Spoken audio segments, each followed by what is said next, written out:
Welcome guys, welcome back to our channel. मैं सियाराम आपका स्वागत करता हूं फॉर्मूलेटर के इस धमाकेदार मंच पर। तो आज का हमारा टॉपिक होने वाला है classification of the relay. Okay, types of relay पढ़ेंगे, कई तरीके से क्लासिफिकेशन करेंगे, ठीक है ना। तो आज का हमारा टॉपिक है क्लासिफिकेशन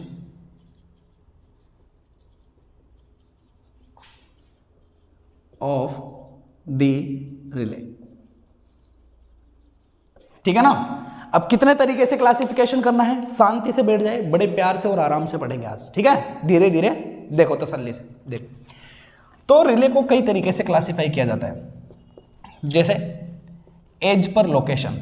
इसके बारे में मैंने कल की क्लास में थोड़ा सा आप लोगों को हिंट दिया था, ठीक है। दूसरा जो क्लासिफिकेशन होता है वो होता है आपका एज पर टाइम, लिख लेना साथ में, ठीक है। और तीसरा जो क्लासिफिकेशन होता है वो होता है आपका एज पर एप्लीकेशन, ठीक है, जो कि आपका मोस्ट इंपॉर्टेंट है। यहीं से आप लोगों के सारे क्वेश्चन बनते हैं। ओके, तो आज हम लोग तीन तरीके से क्लासिफाई करने वाले हैं, as per location, as per time और एज पर एप्लीकेशन। एक एक को पिक करेंगे और एक एक के साथ में चलते हुए चलेंगे। ओके, अब देखो जरा ध्यान से। सबसे पहले हम पहले वाला पढ़ लेते हैं कि सर एज पर लोकेशन के हिसाब से कैसे क्लासिफाई किया जाता है। तो एज पर लोकेशन के हिसाब से आपके जो रिले होते हैं वो दो तरह के होते हैं। एक होता है आपका यूनिट प्रोटेक्शन, ठीक है, और दूसरा जो होता है वो होता है आपका नॉन यूनिट प्रोटेक्शन। इसके बारे में मैंने कल आप लोगों को बता दिया था। क्लियर है कि नहीं है? तो यूनिट प्रोटेक्शन के सामने क्या लिखोगे, ये कहां यूज होता है, ये वहां यूज होता है। एक तो होता है जनरेटर को प्रोटेक्शन करने में एंड दूसरा ट्रांसफार्मर को प्रोटेक्ट करने में। नॉन यूनिट कहां प्रोटेक्ट होता है, तो ये होता है ट्रांसमिशन लाइन। नॉन यूनिट में जो होते हैं उनको क्या क्या बोलते हैं, तो उनमें जो प्राइमरी होता है उसको बोलते हैं मेन रिले, बाकी जो दूसरे लगे होते हैं उन सबको बोलते हैं backup relay.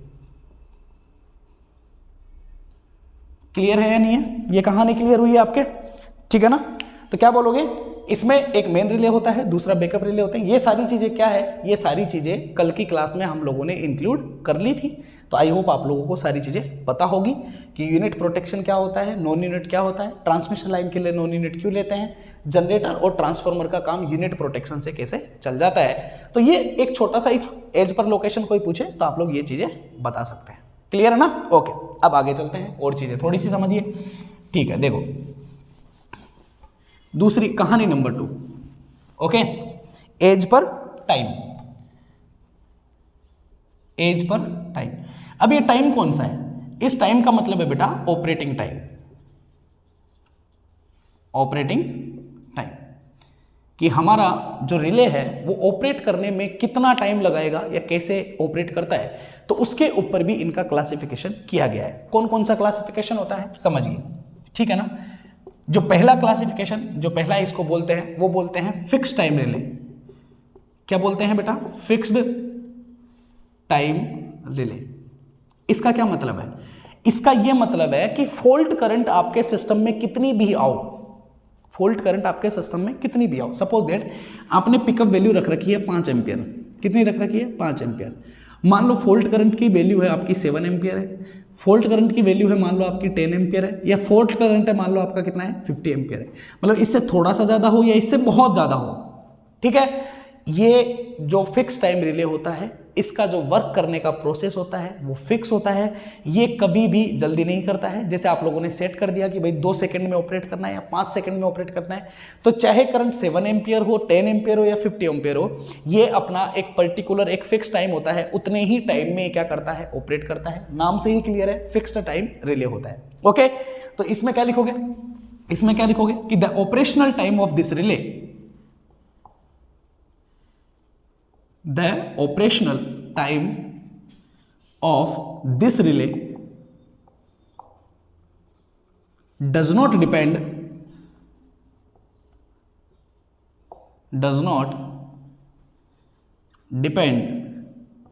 on the value of fault current, ठीक है ना।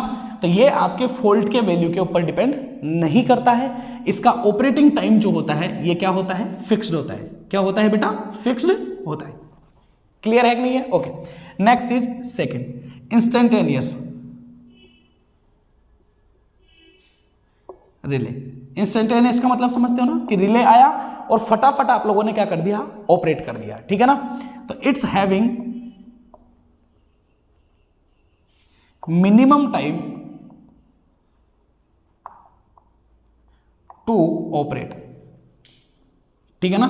और अप्रोक्सीमेटली इसका जो टाइम होता है वो अप्रोक्सीमेटली 0.1 सेकेंड के आसपास होता है, ठीक है ना। मतलब ये बहुत फास्ट है, जैसे ही सिस्टम में फॉल्ट आता है ये तुरंत क्या करता है, ऑपरेट करता है।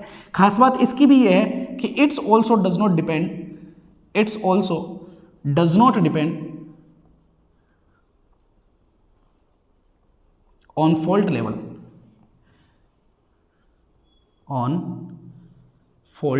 लेवल, ठीक है ना।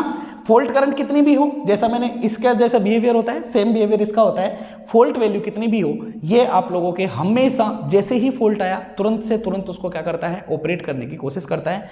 It means it's too fast. इसका क्या मतलब है, it means it too fast. और टू फास्ट हमारे रिले की कैपेबिलिटी नहीं होती है। हम नहीं चाहते हैं कि वो बहुत ज्यादा क्या होना चाहिए, फास्ट होना चाहिए, इसलिए अधिकतर इस रिले को हम लोग यूज में नहीं लेते हैं। क्लियर है ना? ओके, बेसिकली इसको भी ज्यादा यूज में नहीं लेते हैं, तो कौन सा यूज में लेते हैं आपको पता लग जाएगा। तो 2 क्लियर हो गए।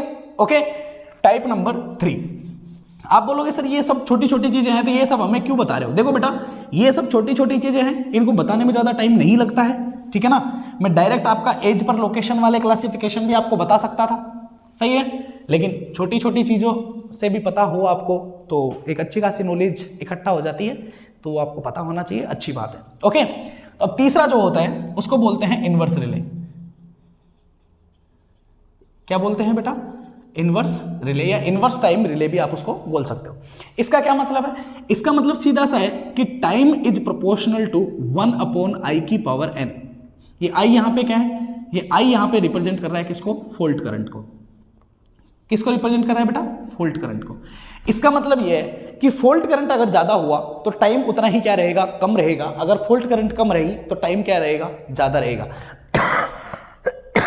मतलब फॉल्ट कितने टाइम में क्लियर होगा ये फॉल्ट करंट के लेवल के ऊपर डिपेंडेंट है। बिकॉज इसका एक रीजन है। क्या रीजन है? देखो, अगर फॉल्ट करंट बहुत ज्यादा है तो वो किसी भी इक्विपमेंट्स को खराब करने में ज्यादा टाइम नहीं लगाएगा, क्योंकि जितना ज्यादा करंट होगा उतनी ही ज्यादा हीट प्रोड्यूस होगी और वो फटाफट से आपके ट्रांसफार्मर हो, जनरेटर हो, मशीनें हो, उनको क्या कर देगा, खराब कर देगा। ओके, लेकिन अगर मान लो फॉल्ट का लेवल उतना ज्यादा हाई नहीं है तो वो मशीनों को डैमेज करने में क्या लगेगा, टाइम लगेगा, क्योंकि वो उतनी ज्यादा हीट प्रोड्यूस नहीं कर पाएगा। समझ गए? तो मतलब इनवर्स टाइम रिले जो होता है ये फॉल्ट लेवल के ऊपर डिपेंड करता है।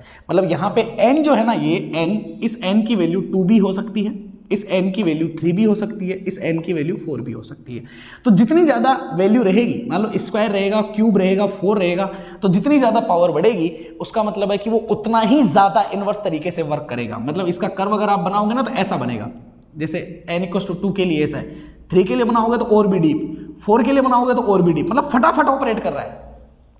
समझ में आ गया भाई? मान लो ये करंट है, ये क्या है, टाइम है, तो जितनी ज्यादा करंट होगी उतना ही कम क्या लगेगा, टाइम लगेगा, उतना ही कम क्या लगेगा, ऑपरेशन में टाइम लगेगा। समझ में आ गई कहानी? तो इसलिए इसको बोलते हैं इनवर्स टाइम रिले। क्या बोलते हैं? Inverse time relay. मतलब ये रिले थोड़ा बहुत क्या होता है, अच्छा होता है। ये अच्छी खास बात है इसकी कि ये फटाफट से क्या करने की कोशिश करता है, ऑपरेट करने की कोशिश करता है। समझ में आई बात? क्लियर है? ओके, अब इसके बाद वाला है वो सबसे ज्यादा यूज में लिया जाता है, that is called your IDMT relay. ठीक है ना? क्या बोलते हैं?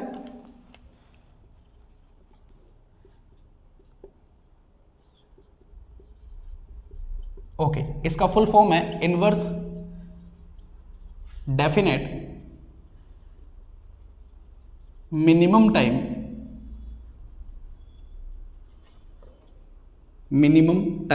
रिले। क्या मतलब है? मतलब इसमें दोनों का फिक्स है, इसमें इनवर्स रिले की क्वालिटी भी है, इसमें डेफिनेट टाइम वाले की क्वालिटी भी है। डेफिनेट टाइम मतलब फिक्स टाइम वाला, जो हम लोगों ने शुरुआत में पढ़ा था। ये कैसा होता है समझिए, इसका ऑपरेशनल बिहेवियर कुछ ऐसा होता है, जैसे अगर मान लो आपने यहां पे लिया किसको, करंट को, यहां पे लिया आप लोगों ने किसको, मान लो टाइम को, तो ये ऑपरेट करता है कुछ इस तरीके से, जैसे यहां से चला, कुछ यूं करके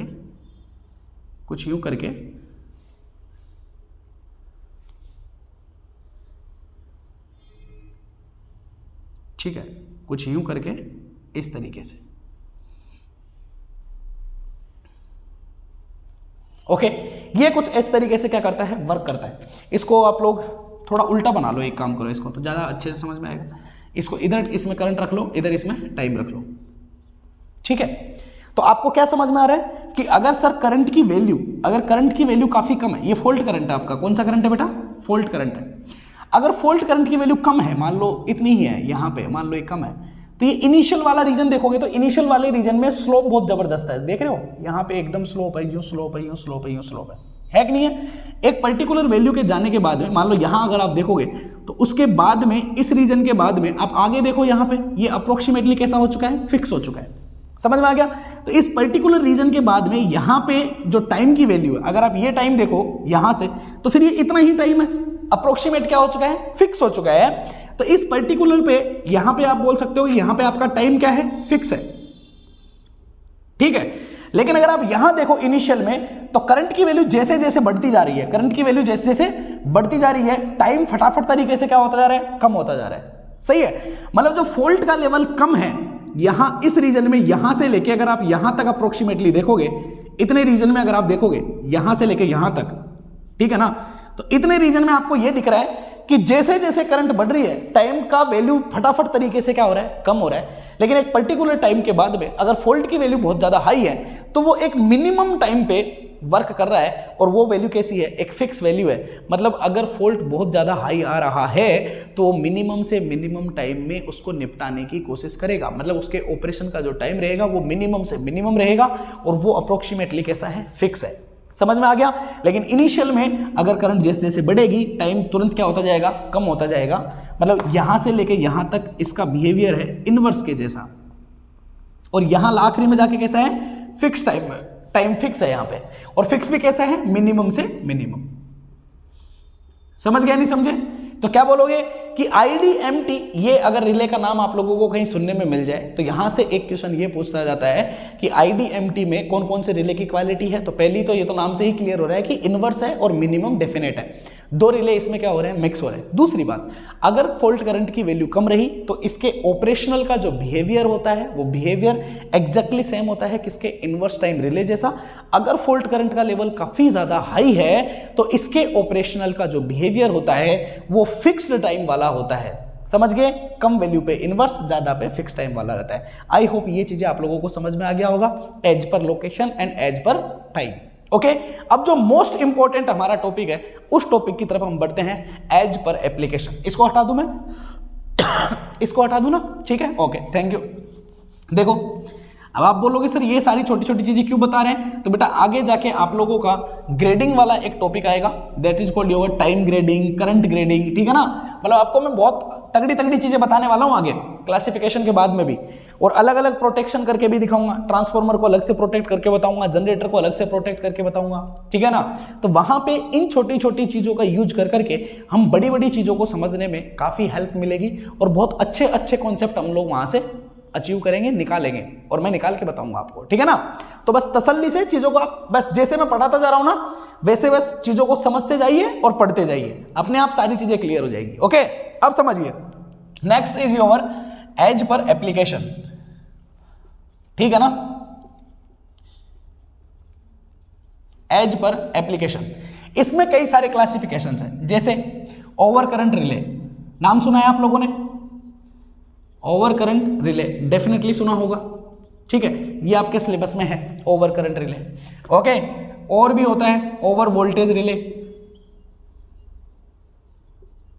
ठीक है, ये आपके सिलेबस में नहीं है, पर कोई बात नहीं, ओवर करंट पढ़ेंगे तो उसी से आपको ओवर वोल्टेज समझ में आ जाएगा, दोनों का बिहेवियर एक जैसा ही होता है, ठीक है, ये सिलेबस में शायद इसीलिए नहीं है। ओके, नेक्स्ट, ठीक है ना, डिस्टेंस रिले,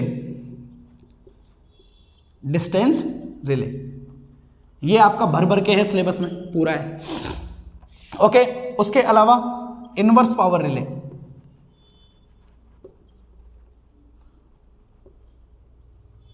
ठीक है, ये आपके सिलेबस में बिल्कुल नहीं है तो नहीं पढ़ेंगे। ओके, अगला डिफरेंशियल रिले, ठीक है, ये हमारे सिलेबस में है तो ये भी हम पढ़ेंगे। ओके, तो जो जो हमारे सिलेबस में है मैंने 5 टाइप के बताए हैं आपको, over current, over voltage, distance relay, inverse power relay and differential relay. तो इसमें ये नहीं पढ़ेंगे, ये नहीं पढ़ेंगे, बाकी ओवर करंट पढ़ेंगे, डिस्टेंस पढ़ेंगे और डिफरेंशियल पढ़ेंगे, तीनों रिले पढ़ेंगे। ये बुकोज रिले वगैरह है, ये हम पढ़ेंगे जब अलग से प्रोटेक्शन की स्कीम्स पढ़ेंगे, ठीक है। जब अलग से हम लोग ट्रांसफॉर्मर प्रोटेक्शन पढ़ेंगे तो वहां पे बुकोज रिले को कंसिडर कर लेंगे, टेंशन मत लो, अलग से भी बताऊंगा मैं, ओके। कुछ स्पेशल रिले बहुत सारे और भी आएंगे आप लोगों के, ठीक है ना, जैसे नेगेटिव सीक्वेंस रिले हो गया, काफी सारे रिले हैं जो बाद में आएंगे, लेकिन वो जब आएंगे जब पर्टिकुलर टॉपिक को उठा उठा के हम पढ़ेंगे। जैसे हम पढ़ेंगे जनरेटर प्रोटेक्शन, तो जनरेटर में जितने भी फॉल्ट आते हैं, जितनी भी कमियां होती है, सबके लिए अलग अलग रिले पढ़ेंगे।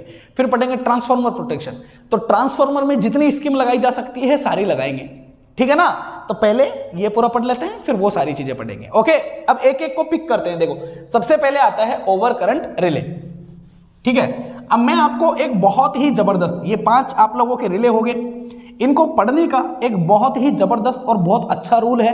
उस रूल के बारे में हम लोग थोड़ा सा जानेंगे, फिर एक एक चीजें पढ़ेंगे। देखो सबसे पहले पहला ही रिले मैं आप लोगों को समझा देता हूं, that is your over current relay, ठीक है।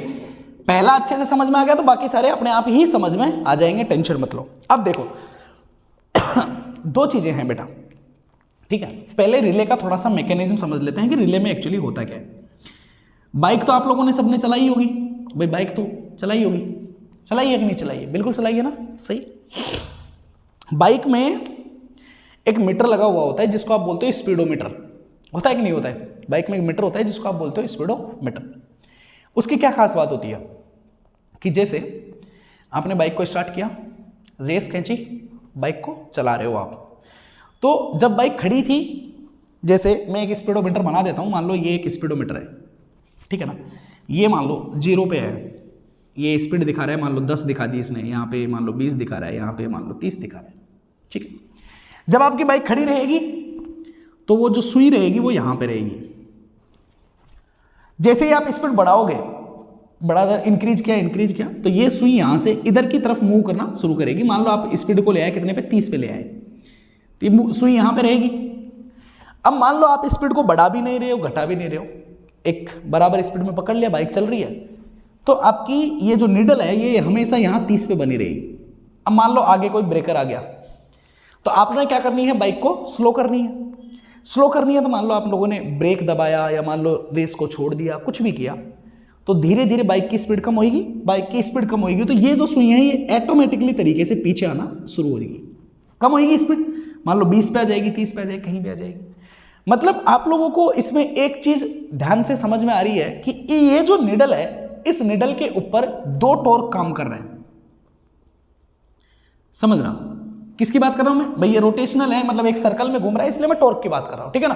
तो इस निडल के ऊपर 2 टॉर्क काम कर रहे हैं। कौन कौन सा?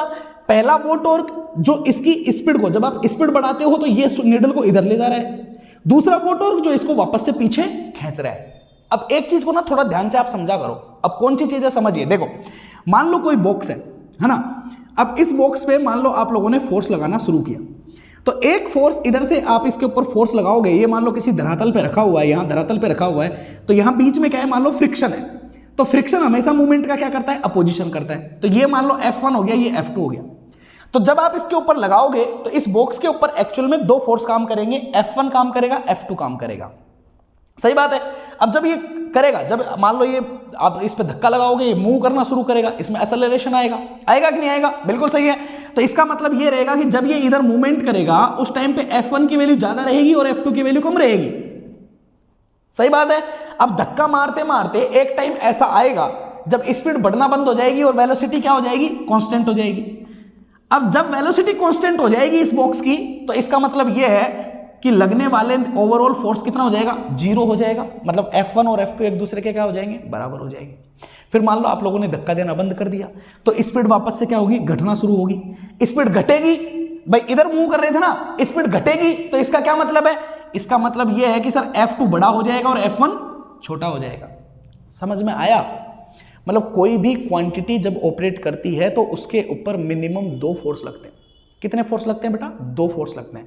जैसे ये निडल भी अगर मूवमेंट कर रही है, तो जैसे ही आप रेस खींचते हो तो वो इस निडल को इधर से इधर ले जाने में क्या करता है, हेल्प करता है। लेकिन आप लोगों ने देखा होगा, जब आप लोगों ने मीटर वगैरह पढ़ा होगा इलेक्ट्रॉनिक्स वगैरह में, तो आप जानते हो इनके पीछे क्या लगी होती है, एक स्प्रिंग लगी होती है, जो अगर मान लो आप लोग बाइक को बंद कर दोगे तो जो 30 पे स्पीड आ गई थी, वो स्प्रिंग इसको निडल को खींच के वापस से उसकी ओरिजिनल पोजीशन पे लेके आ जाती है।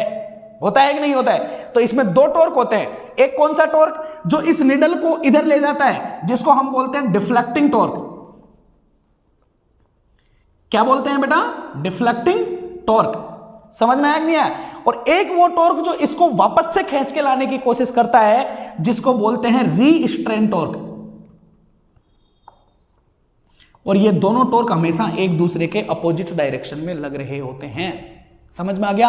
अगर डिफ्लेक्टिंग टॉर्क ज्यादा हुआ तो निडल मूव करेगी इधर, अगर रीस्ट्रेनिंग टॉर्क ज्यादा हुआ तो निडल मूव करेगी इधर। और जब ये दोनों टॉर्क बराबर हो जाएंगे तो मतलब लगने वाला ओवरऑल टॉर्क रहेगा 0। तो उस टाइम पे आपकी निडल एक पॉइंट पे बनी रहेगी, जैसे मान लो 30 की स्पीड पे बनी हुई है या 20 की स्पीड पे बनी हुई है। समझ में आया? तो कोई भी जो मीटर होता है, कोई भी जो क्वांटिटी होती है, कोई भी जो मशीन होती है, उसके ऑपरेट करने में कम से कम 2 टॉर्क की जरूरत पड़ती है, जिसमें एक टॉर्क होता है डिफ्लेक्टिंग टॉर्क, जो कि क्या दिखाता है? डिफ्लेक्शन। क्या दिखाता है? डिफ्लेक्शन। अब डिफ्लेक्शन कौन दिखाएगा? वो क्वांटिटी जिसको आप मेजर कर रहे हो। मतलब अगर आप बाइक की बात करोगे तो बाइक में अगर आप रेस तेजी से भगा रहे हो तो ये स्पीडोमीटर किसको, क्वांटिटी को मेजर कर रहा है? स्पीड को। समझ में आ गया? तो स्पीड वाला टॉर्क क्या रहेगा?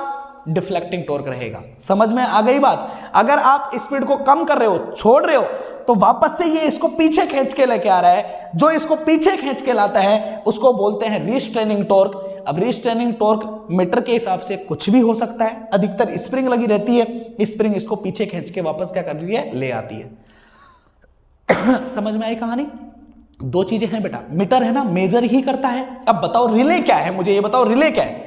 सर रिले भी तो एक मेजर करने वाली डिवाइस ही है। वो भी तो यही बोलती है कि अगर वैल्यू पिकअप वैल्यू से ज्यादा हो जाए तो आप ऑपरेट कर दो, आप ऑपरेट कर दो। और ये भी तो यही बोल रहा है कि अगर बाइक खड़ी है तो चुपचाप रहो, अगर रेस खींच दी और उसको चलाना शुरू कर दिया तो ये निडल ऑपरेट करना शुरू करेगी, डिफ्लेक्शन आना शुरू होगा। अरे होगा कि नहीं होगा? सही बात है। तो क्या मीटर की कहानी और रिले की कहानी एक जैसी नहीं है क्या? एक जैसी ही है बेटा, एक जैसी ही है। समझिए, मीटर में भी वही चीज होती है कि अगर मान लो जब तक बाइक खड़ी है जब तक तो ये निडल मूव करेगी या नहीं करेगी। अब चेंज आया ना, बाइक चलना शुरू हुई ना, तभी तो ये निडल जो है वो मूवमेंट करना शुरू कर रही है। मतलब इसमें भी डिफ्लेक्शन है, इसमें भी क्या है? रीस्ट्रेन है। तो रिले में भी तो यही होता है, फॉल्ट आएगा सिग्नल भेजेगा, मतलब डिफ्लेक्शन आएगा, फॉल्ट आया मतलब डिफ्लेक्शन आया। समझ में आ गया? फॉल्ट खत्म हो गया, वापस ओरिजिनल पोजीशन में लेके आना है तो कुछ ना कुछ रीस्ट्रेनिंग टॉर्क भी होना चाहिए जो वापस से उसको खींच के ले आए। सही बात है? तो दोनों टॉर्क का होना कंपलसरी है अगर डिवाइस ऑपरेट करेगी तो। समझ में आ गई बात? क्या मीटर की कहानी समझ में आई? ये मीटर की कहानी अच्छे से समझ लेना, क्योंकि रिले के ऊपर यही लगेगी, क्योंकि रिले भी एक मीटर के जैसा ही डिवाइस है। क्लियर है? ओके, अब समझिए।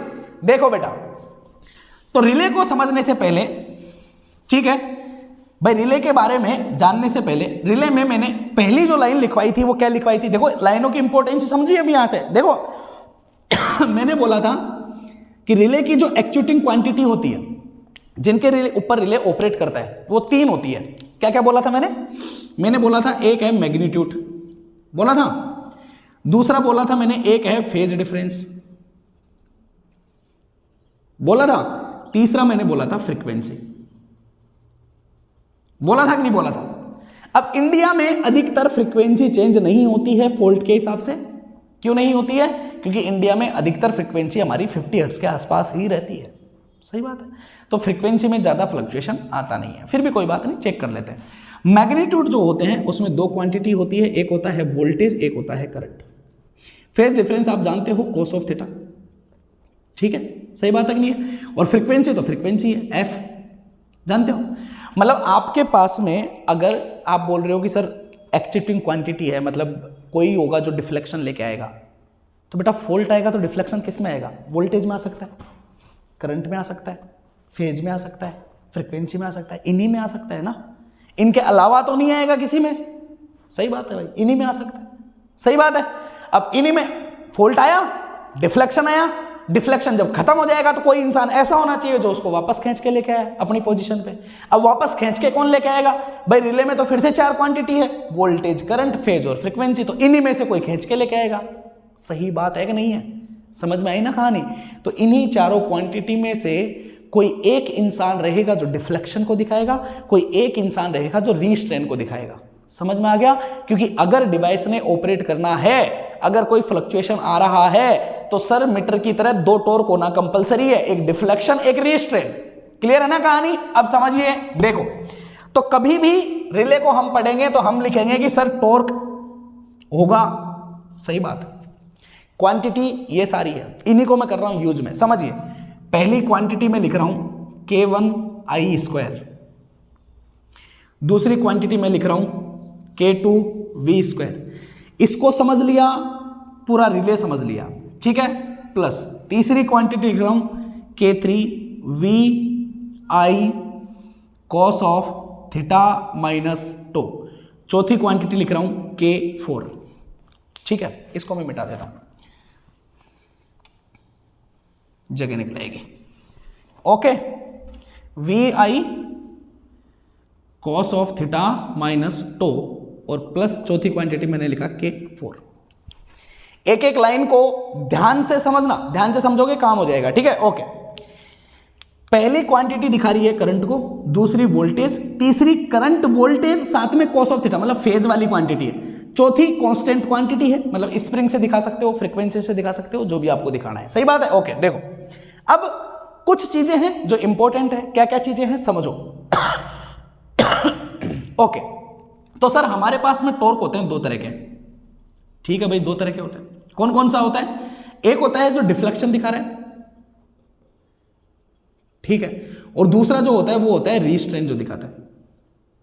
अब ध्यान से समझना, ये जो पहली क्वांटिटी होती है K1I², कोई सा भी रिले हो, हर रिले में इसका सिर्फ एक ही काम है कि ये सिर्फ और सिर्फ क्या दिखाएगा? डिफ्लेक्शन दिखाएगा।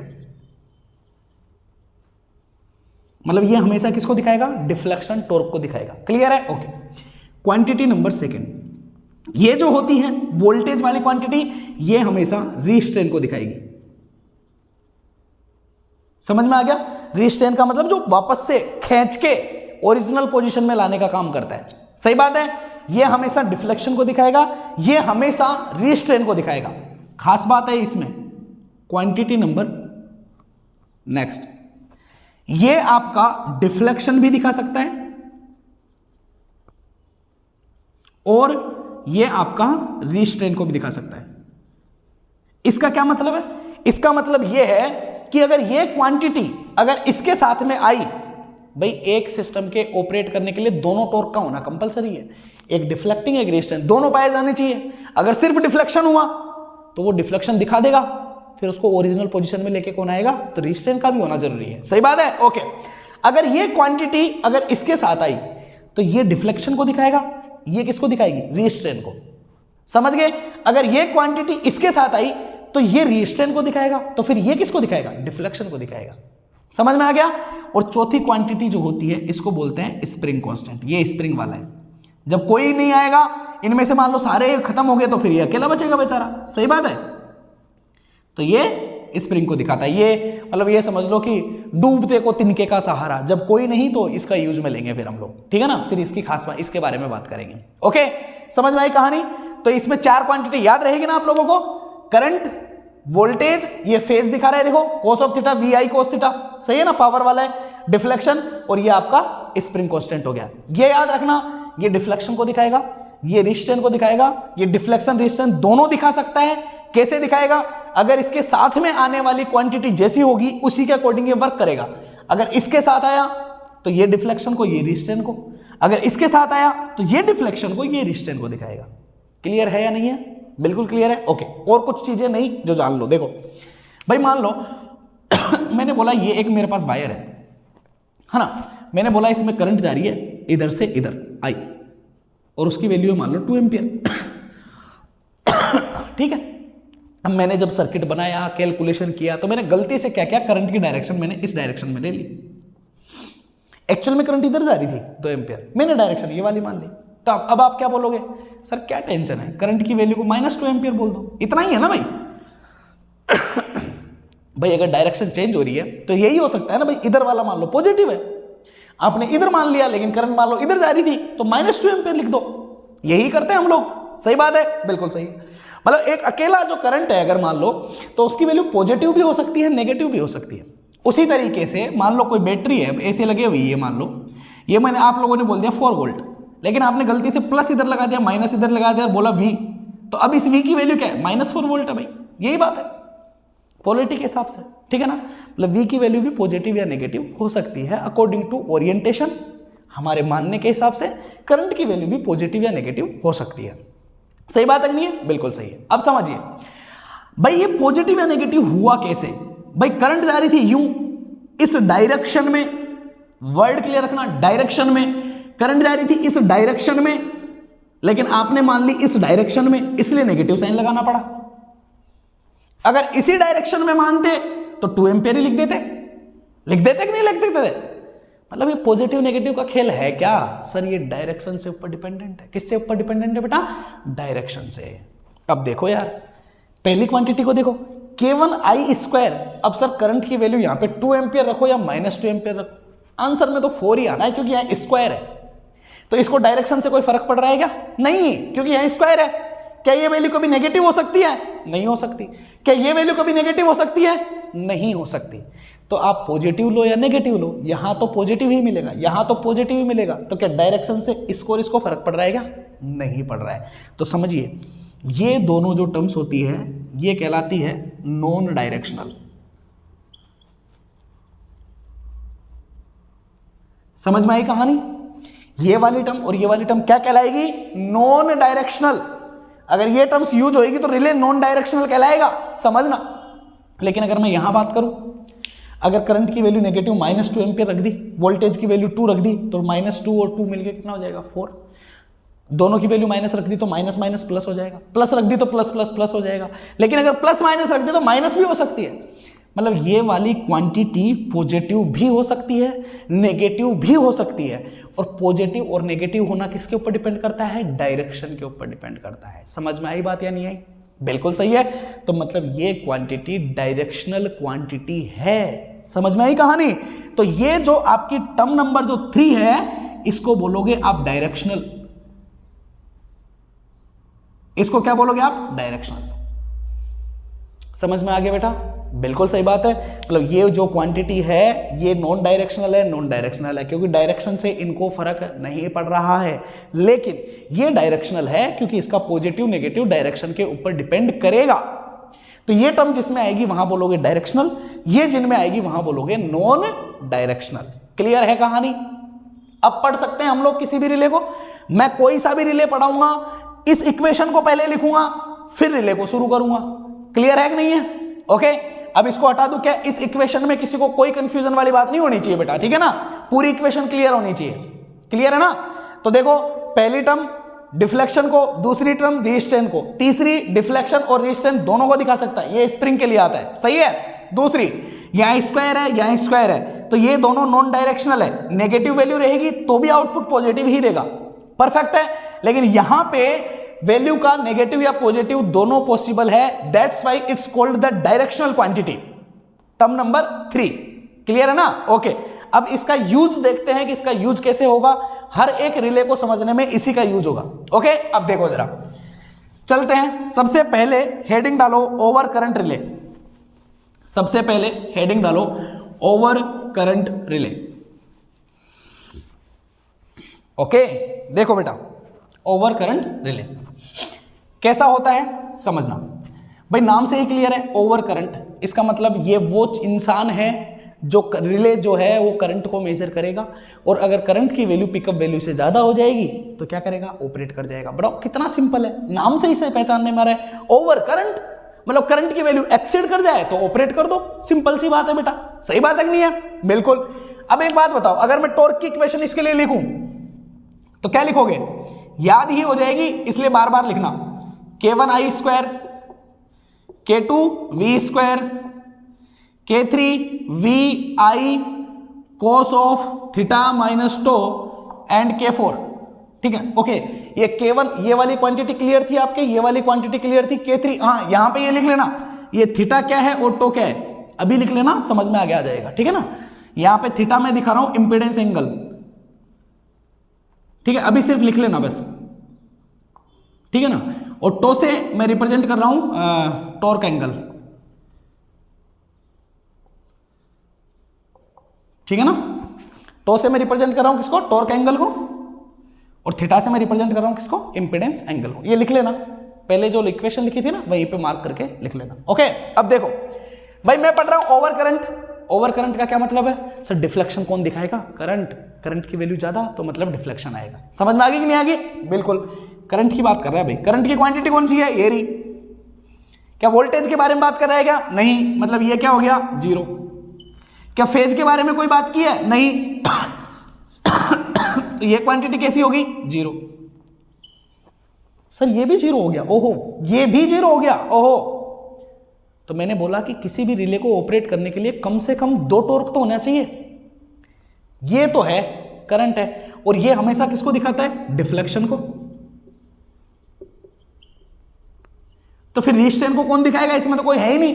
अरे ये बच रहा ना, मैंने कहा जब किसी से उम्मीद नहीं बचेगी तो ये बेचारा काम करेगा, ठीक है ना। तो ये K4 किसको दिखाएगा, रेजिस्टेंस को।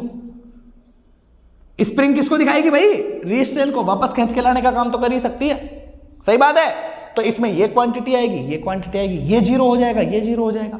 मतलब ओवरऑल टॉर्क जो है ना वो क्या बन गया है, वो बन गया है आपका K1 I² प्लस K4। अब यहां पे कुछ खास बातें हैं जिनको आप ध्यान से समझने की कोशिश करो। देखो मैंने बोला कि ये आपका मीटर है ना, मीटर पे ये आपकी क्या है, निडल है ना। अब अगर मान लो जैसे बाइक वाला एग्जांपल कि आपने बाइक को चलाया तो ये निडल इधर क्या करनी चाहिए, मूव करनी चाहिए। अब इधर जो टॉर्क लगता है उसको आप बोलते हो डिफ्लेक्टिंग, और इधर जो पीछे खींचने के लिए जो टॉर्क लग रहा होता है उस टॉर्क को आप बोलते हो रिस्ट्रेन। सही बात है कि नहीं है, यही बोलते हो ना। तो अगर निडल में डिफ्लेक्शन आए तो क्या होना जरूरी है, यह होना जरूरी है कि सर टॉर्क ऑफ डिफ्लेक्शन जो होना चाहिए वो बड़ा होना चाहिए किससे, टॉर्क ऑफ रिस्ट्रेन से, तभी तो ये निडल डिफ्लेक्ट करेगी। सही बात है। तो मतलब अगर सिस्टम में फॉल्ट आ रहा है, अगर करंट पिकअप वैल्यू से ज्यादा हो रही है तो रिले को डिफ्लेक्शन दिखाना चाहिए। रिले डिफ्लेक्शन कब दिखाएगा, जब डिफ्लेक्शन टॉर्क रिस्ट्रेनिंग टॉर्क से ज्यादा होगा। सही बात है कि नहीं है, मतलब ये वाली वैल्यू जब इस वाली वैल्यू से ज्यादा होगी तो टॉर्क दिखाएगा, है ना। और दूसरी खास बात एक और है इसमें, क्या है कि सर अगर डिफ्लेक्शन इधर लग रहा है ना तो रेजिस्टेंस अपोजिट डायरेक्शन में लग रहा है। दोनों एक दूसरे के कैसे होते हैं, अपोजिट होते हैं। सही बात है। तो अगर इसको आप पॉजिटिव मानो तो इसके आगे आपको नेगेटिव का साइन लगाना पड़ेगा। क्यों, क्योंकि सर ये दोनों एक दूसरे के अपोजिट है। समझ गए। तो रेजिस्टेंस टॉर्क के सामने क्या लगाना पड़ेगा, नेगेटिव साइन। ओके। अब अगर सिस्टम ऑपरेट करे तो ये बड़ा होना चाहिए, ये छोटा होना चाहिए। ओके, क्या लिखोगे, फॉर ऑपरेशन क्या होना चाहिए, this torque must be greater than 0। मतलब ये जो ओवरऑल टॉर्क है वो आपका भाई निडल के ऊपर लगने वाला ओवरऑल टॉर्क 0 से बड़ा होना चाहिए, तभी तो ये इधर डिफ्लेक्ट करेगा। परफेक्ट है कि नहीं है, बिल्कुल सही है। यहां से आप एक लाइन भी लिख सकते हो, 0 से बड़ा होने का मतलब ये है कि sir torque of deflection must be higher than torque of restraint. Okay, तो क्या लिखोगे कि it's your K1 I² must be higher than K4। बताओ यही होना चाहिए ना, दिस क्वांटिटी। इसको हटा दूं मैं, ओके, इसको भी हटा देता हूं, नोट्स बनाते हुए चलना। तो अगर ये क्वांटिटी आ रही है तो इसको जरा ओपन करके देखो क्या आ रहा है, I² इज हायर देन, अगर इस K1 को इधर ले गए तो it's K4 divide by K1। अब ये करंट कौन सी है, जो करंट डिफ्लेक्शन को दिखा रही है। अब डिफ्लेक्शन किसकी वजह से आ रहा है, फॉल्ट की वजह से, मतलब ये फॉल्ट करंट है। समझ में आ गया। तो आप क्या लिख सकते हो कि I ऑफ जो आपकी फॉल्ट करंट है, अगर स्क्वायर हटाओगे तो आप इधर ले जाके रूट लगा सकते हो, K4 डिवाइड बाई K1। अब ये K1 और K4 ये सब क्या है सर, ये तो कांस्टेंट है ना, K1 K2 K3 K4 ये सब कांस्टेंट ही तो थे। सही बात है। मान लो कोई वैल्यू है यहाँ पे, उसका डिवाइड कर इसी वैल्यू से करोगे तो कोई कांस्टेंट मिलेगा, उस कांस्टेंट का रूट लोगे तो भी कोई कांस्टेंट मिलेगा। सही बात है कि नहीं है, बिल्कुल सही बात है। मतलब मैंने बोला कि I of fault is higher than some constant value. अब करंट का कंपैरिजन कर रहे हो किसी के साथ में, किसी कांस्टेंट वैल्यू के साथ में करंट का कंपैरिजन कर रहे हो, तो इसलिए मैंने उसको भी क्या लिख दिया, करंट ही लिख दिया। क्लियर है कि नहीं है? मतलब अगर फॉल्ट करंट किसी pre determined value of current से अगर ज्यादा हुआ तो रिले क्या करेगा, ऑपरेट करेगा। ये इक्वेशन क्या कहानी सुना रही है आपको, क्या बोल रही है? कि अगर किसी प्री डिटरमाइंड करंट से, जिसको आप क्या बोलते हो, पिकअप वैल्यू, जिसको आप क्या बोलते हो, जिसको आप क्या बोलते हो, पिकअप वैल्यू। तो मैं भी तो वही बोल रहा हूं कि अगर करंट की वैल्यू पिकअप वैल्यू से ज्यादा हुई फॉल्ट की वैल्यू से, तो ये ऑपरेट करेगा, और उसी को बोलते हैं ओवर करंट रिले। तो ये भी तो यही दिखा रहा है। क्या दिखा रहा है कि सर अगर करंट की वैल्यू अगर किसी प्री डिटरमाइंड वैल्यू से अगर हायर हो जाती है, तो ये रिले आपका ओवर करंट रिले बताता है। मतलब फॉल्ट करंट इससे ज्यादा हो गया, ओवर हो चुकी है करंट। समझ में आई कि नहीं आई? बिल्कुल सही बात है। इसको क्या बोलोगे, ओवर करंट रिले। अब एक बात बताओ, ओवर करंट रिले में कौन सी क्वांटिटी आई थी बेटा? ये वाली क्वांटिटी आई थी कि नहीं आई थी? इसको मैंने क्या बोला था, डायरेक्शनल या नॉन डायरेक्शनल? सर इसको तो नॉन डायरेक्शनल बोला था। साथ में कौन आया, K4 आया है। साथ में कौन आया था, यही था ना, K4। इसका तो डायरेक्शन से कोई लेना देना है नहीं, इसका डायरेक्शन से लेना देना नहीं, और ये नॉन डायरेक्शनल है। मतलब यहां से एक बात और समझ में आ गई, इसको आप क्या बोलोगे, नॉन डायरेक्शनल रिले। समझ में आ गया? मतलब अगर किसी रिले को मैं ओवर करंट रिले बोल दूं तो समझ देना वो नॉन डायरेक्शनल है। अब नॉन डायरेक्शनल का क्या मतलब है कि डायरेक्शन से इसे कोई भी फर्क नहीं पड़ेगा। समझ में आई खास बात? डायरेक्शन से इसे कोई भी फर्क नहीं पड़ना चाहिए। अब नहीं पड़ने का क्या मतलब है, देखो जैसे मान लो एक रेजिस्टेंस है ना। अब इसको क्या बोलते हो आप, डायरेक्शनल बोलते हो, नॉन डायरेक्शनल बोलते हो? कौन सा है ये, डायरेक्शनल है कि नॉन डायरेक्शनल है? ये नॉन डायरेक्शनल है। नॉन डायरेक्शनल कैसे? चाहे आप करंट की एंट्री इसमें इधर से कराओ, चाहे आप इसमें करंट की एंट्री इधर से कराओ, अगर आप इधर से करंट इसके अंदर भेजोगे तो भी ये करंट का अपोजिशन ही करेगा, क्योंकि रेजिस्टेंस की प्रॉपर्टी क्या होती है, करंट का अपोजिशन। इधर से करंट भेजोगे तो भी अपोजिशन ही करेगा, अगर उधर से करंट आएगी तो भी क्या करेगा, अपोजिशन ही करेगा। और दोनों के साथ एक जैसा ही बिहेवियर करेगा। क्या अलग अलग करेगा? क्या अलग अलग करेगा? क्या नहीं, एक जैसा ही करेगा ना। तो जिसको करंट के इधर से आने से या इधर से आने से उसके बिहेवियर में कोई फर्क ना पड़े, उसको बोलते हैं नॉन डायरेक्शनल। समझ में आ गया? मतलब ये अगर रिले है यहां पे, तो करंट का फ्लो चाहे इधर से यूं हो रहा हो या इधर से यूं हो रहा हो, चाहे फॉल्ट करंट इधर से यूं जा रही हो या फॉल्ट करंट इधर से यूं जा रही हो, ये दोनों के ऊपर ही ऑपरेट करेगा। समझ गए? इसलिए इसको बोला है नॉन डायरेक्शनल। डायरेक्शनल क्या होता है, जैसे डायोड, आप जानते हो ना डायोड, अगर करंट इधर से आई तो पास कर देगा, लेकिन अगर इधर से आई तो पास करेगा क्या, नहीं करेगा। तो इसको बोलते हैं डायरेक्शनल। समझ में आ गया? तो जहां डायरेक्शनल रिले की बात करूंगा वो सिर्फ एक पर्टिकुलर डायरेक्शन के फॉल्ट को ही क्या करेगा, रिमूव करेगा। नॉन डायरेक्शनल क्या करेगा, इधर के भी क्लियर कर देगा, उधर के भी क्लियर कर देगा। समझ गए कहानी? क्लियर है? ओके। तो it's over current, non directional, और कहानी पूरी समझ में आ गई होगी। ओवर वोल्टेज का भी सेम ही केस होता है, उसमें वोल्टेज आ जाता है, करंट जीरो होता है, K4 आ जाता है। क्लियर है? लेकिन वो हमारे सिलेबस में दिया हुआ नहीं है तो हम नहीं पढ़ेंगे। ये क्लियर हो गया पूरा? बड़ा छोटा सा था, नॉर्मल सी कहानी थी इसकी, प्यारा सा था, क्लियर हो गया। ओके।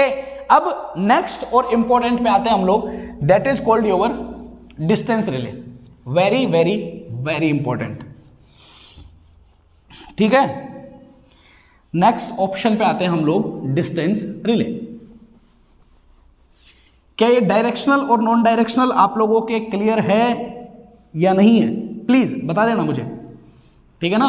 अगर नहीं हो तो मैं एडिशनल एग्जांपल्स आप लोगों के और करवा दूंगा, टेंशन लेने वाली बात नहीं है। क्लियर है? ओके। देखो, next is called distance relay.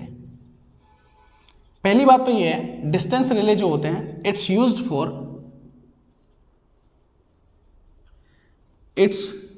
For transmission line. And transmission line जो होती है वो तीन तरह की होती है, शॉर्ट, मीडियम और लॉन्ग। अब किसके आधार पर क्लासिफाई किया जाता है, according to length of the transmission line. ठीक है ना। तो ट्रांसमिशन लाइन आर क्लासिफाइड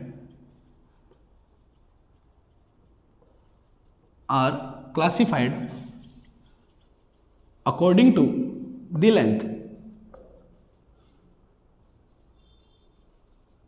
ठीक है, तो अकॉर्डिंग टू लेंथ कितने होती है, 3 होती है। तो उसी तरीके से अकॉर्डिंग टू लेंथ ये this distance relay also classified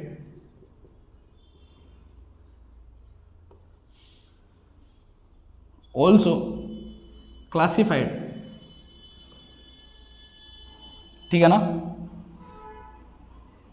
according to length,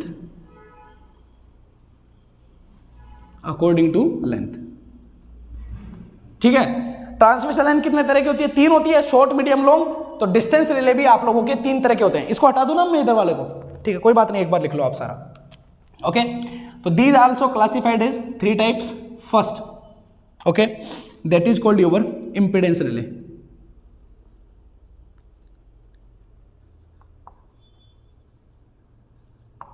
okay, second one reactance relay. Okay, third one admittance.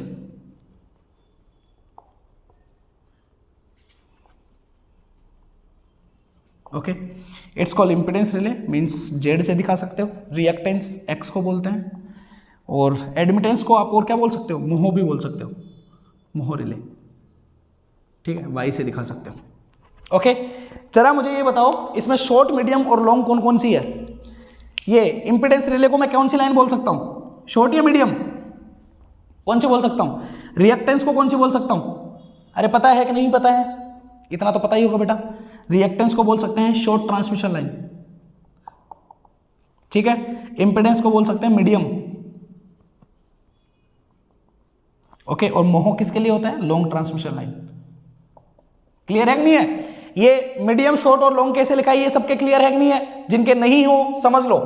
Medium transmission line को जब क्लासिफाइड करते हैं तो सिर्फ 2 पैरामीटर आते हैं, resistance and second one is reactance. अब आप बोलोगे सर रेजिस्टेंस और रिएक्टेंस का कॉम्बिनेशन तो इंपेडेंस बन जाएगा, सही बात है, बट बेटा ध्यान से समझना कि ट्रांसमिशन लाइन का जो रिएक्टेंस होता है वो डोमिनेट करता है किसको, रेजिस्टेंस को। Means resistance is very very lower than compare to your reactance. किसके लिए, for short transmission line. Clear है ना, क्योंकि जैसे जैसे लंबाई बढ़ती जाती है ना, पैरामीटर की जो वैल्यू होती है या डोमिनेंसी होती है वो बढ़ती जाती है ना। एक छोटी ट्रांसमिशन लाइन है तो छोटी ट्रांसमिशन लाइन में देखेंगे कौन बड़ा है कौन छोटा है, तो रिएक्टेंस काफी हाई होता है compare to your resistance. Okay, तो इसको आप एक रिएक्टेंस ट्रांसमिशन लाइन भी बोल सकते हो। तो reactance transmission line short transmission line को रिप्रेजेंट करती है। लेकिन जब ये लंबाई काफी ज्यादा बढ़ जाती है, जब ये लंबाई काफी ज्यादा बढ़ जाती है तो रेजिस्टेंस की वैल्यू भी काफी ज्यादा इंक्रीज हो जाती है, रिएक्टेंस की भी बढ़ जाती है, बट रेजिस्टेंस की जो वैल्यू होती है वो अब नेग्लिजिबल नहीं रहती है, ठीक है। इसलिए रेजिस्टेंस को भी इंक्लूड करना पड़ता है। अब समझिए, जब आप मीडियम का बनाते हो तो आप ऐसा बनाते हो, रेजिस्टेंस बनाते हो, रिएक्टेंस बनाते हो, साथ में कैपेसिटेंस भी बना सकते हो। बनाते हो कि नहीं बनाते हो, ऐसा ही बनाते हो ना। लेकिन ये कैपेसिटेंस जो होता है ना वो जस्ट इंक्लूड ही होता है, इसलिए इसका जो इफेक्ट है ना इसको आप नेग्लिजिबल कर सकते हो मीडियम के लिए। लेकिन ये तो है ना, ये शॉर्ट से ही इंक्लूड होता आ रहा है दोनों, तो इनकी वैल्यू काफी ज्यादा हाई हो जाती है। तो मीडियम ट्रांसमिशन लाइन के लिए एडमिटेंस, इंपेडेंस की जो वैल्यू होती है वो इसके एडमिटेंस से काफी ज्यादा हाई होती है। मतलब मीडियम ट्रांसमिशन लाइन के लिए ये दोनों पैरामीटर डोमिनेट करते हैं और ये पैरामीटर होता है negligible. That's why medium transmission line को अप्रोक्सीमेटली इंपेडेंस ट्रांसमिशन लाइन भी बोला जा सकता है। क्लियर है। लेकिन आगे जाके और बढ़ाओगे तो ये कैपेसिटेंस भी बढ़ जाएगा, यहां पे लीकेज भी आ जाएगा, और बहुत लंबी ट्रांसमिशन लाइन के लिए इन दोनों का इफेक्ट भी अच्छा खासा हो जाएगा। तो फिर ओवरऑल सबका इफेक्ट बन जाएगा, उसमें इंपेडेंस भी आ जाएगा, उसमें एडमिटेंस भी आ जाएगा। सही है। तो जो नया पैरामीटर जुड़ा वो कौन जुड़ा, एडमिटेंस जुड़ा, इसलिए लॉन्ग वाले को एडमिटेंस रिले भी बोल देते हैं या मोहो रिले भी बोल देते हैं। बिहेवियर होगा उसमें सारे के सारे पैरामीटर क्या हो जाएंगे, इंक्लूड हो जाएंगे। समझ में आया। तो डिस्टेंस रिले कितने तरह के हो गए, 3 तरह के हो गए। कौन कौन सा हो गया, reactance relay, impedance relay, admittance relay. Reactance mean short, impedance mean medium, और admittance mean your long transmission line. Clear हुआ। ओके, अब इनको एक एक की शुरुआत करके रिएक्टेंस पढ़ेंगे, फिर इम्पिडेंस पढ़ेंगे, या इम्पिडेंस, रिएक्टेंस, फिर एडमिटेंस, एक एक करके सारे के सारों को हम लोग पढ़ने वाले हैं, ठीक है। और वो करेंगे हम लोग अगली क्लास में, ठीक है। Thank you guys, thank you very much.